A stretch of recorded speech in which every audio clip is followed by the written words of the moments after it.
अरे पढ़ने वालों दोस्तों, अकाउंट्स का पेपर है आपका। और अकाउंट्स के पेपर की थोड़ी घबराहट तो ज़्यादा होती ही है। पिछले साल बहुत हार्ड पेपर आया था अकाउंट्स का। इस साल भी मेरी भविष्यवाणी यही है कि पेपर इजी टू मॉडरेट आएगा, हार्ड नहीं कहूँगा मैं। तो मेरी कुछ टिप्स हैं। ऑल द बेस्ट सबसे पहले बोलूँगा, आपका पेपर बहुत अच्छा हो, यही भगवान से प्रार्थना है। इसके अलावा आपको पूरा पेपर करके आना है। इस पेपर को आप छोड़ के मत आना बिल्कुल भी। मान लो आपको कोई क्वेश्चन नहीं आता है तो आप उसके रिलेटेड कुछ भी लिख देना, कोई फॉर्मूला टेबल जो होती हैं आपके यहाँ, टेबुलेशन वगैरह, और कोई इससे कनेक्टेड कोई भी टर्म आपको याद आती है तो वो आप लिख के जाना। इसके अलावा कुछ मेरे पास और भी इसकी वो हैं टिप्स हैं। सबसे पहली, हमने इसको गेस्ट पेपर वाले ग्रुप में शेयर किया इनको टिप्स को, तो मैं यहाँ पर पढ़ के सुना देता हूँ आपको। Keep track of time so as to finish the paper well in time and do a quick revision before exam left. जब आप एग्ज़ाम छोड़ते हो उससे पहले आप पूरा एक बार पेपर को पढ़ लो कि उसमें कुछ गड़बड़ तो नहीं है। मैंने टेलीग्राम चैनल पर अनुराग दे क्लासेस के लिखा है ऑल द बेस्ट फॉर, ये भी अगर आपने चैनल ज्वाइन कर रखा तो आपको दिख जाएगा। तो अकाउंट्स का पेपर थोड़ा लेंदी पड़ेगा आपको और थोड़ा सा कुछ क्वेश्चन घुमाएंगे। ओवरऑल पेपर इजी होगा, थोड़े से पार्ट आपको मुश्किल लगेंगे, तो इसलिए शुरू से आप स्पीड मेंटेन करके चलेंगे तो फ़ायदा होगा। एक ही क्वेश्चन पर ज़्यादा टाइम वेस्ट ना करें। ये बच्चे बहुत गलती करते हैं कि एक ही क्वेश्चन के पीछे पड़ जाते हैं कि ये करके मानूंगा छोड़ूंगा नहीं। ये बहुत बड़ी गलती आप करते हो, ऐसा ना करें। इसके अलावा जो पहले 15 मिनट मिलते हैं उसमें आपको सारे क्वेश्चन को पूरा पढ़ने में निकालना है। बच्चे गलती क्या करते हैं कि शुरू के 15 मिनट को एमसीक्यू पढ़ने में निकाल देते हैं, और अगर उनको एमसीक्यू नहीं आते, फिजिक्स में ऐसा हुआ था, तो फिर वो निराश हो जाते हैं और उनका पेपर आगे का भी सही नहीं होता। तो ऐसा ना करें।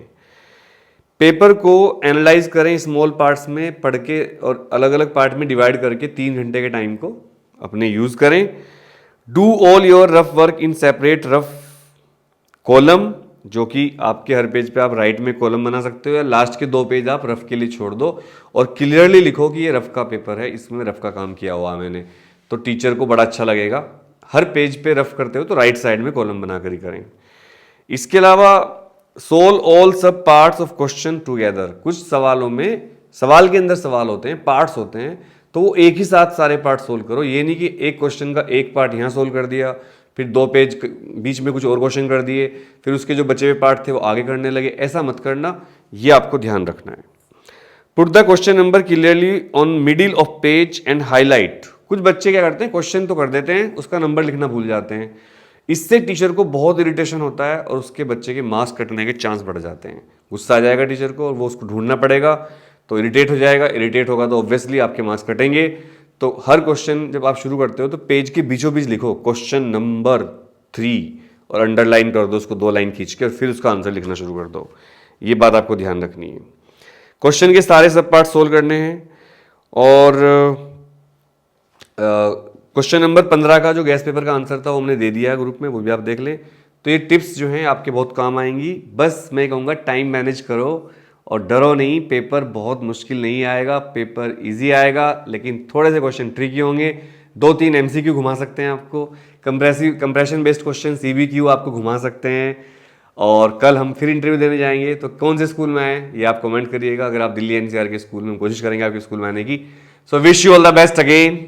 और बिल्कुल डरना नहीं है, रुक जाना नहीं, तू कहीं हार के, कांटों पे चल के मिलेंगे साए बहार के। फिजिक्स का पेपर तो बहुत हार्ड आया था, ये थोड़ा सा हार्ड आएगा, ज़्यादा हार्ड नहीं आएगा। ठीक है, चलिए। और हाँ, बीएसटी का गैस पेपर अवेलेबल है और हिस्ट्री का गैस पेपर भी अवेलेबल है। 9818777622 इस नंबर पर पे करके 250 रुपये आप ले सकते हो। इनमें से कोई भी गैस पेपर। जय हिंद, ऑल द बेस्ट।